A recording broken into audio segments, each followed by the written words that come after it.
في أول مباراة لريال مدريد في شهر رمضان، الحكومة كريم بنزيما يسجل هاتريك في 7 دقائق فقط في المباراة التي جمعت الملكي وبلد الوليد في الدوري الإسباني لا ليغا.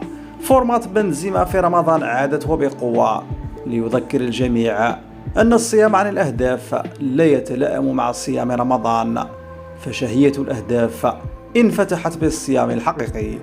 وسبق لكريم بنزيما أن صرح بأن شهر رمضان لا يؤثر على تمرينه الروتيني، وأضاف: رمضان جزء من حياتي وديني يفرض علي الالتزام في رمضان. رمضانكم مبارك سعيد. في كل مرة يثبت هذا البنز أنه يستحق الإشادة التي تلقاها الموسم الماضي، وأنه استحق الكرة الذهبية من فرانس فوتبول. كريم بنزيما يصل إلى الهاتريك رقم 9 مع ريال مدريد في كل المسابقات. كل هذا وأنت صائم يا بنزيما.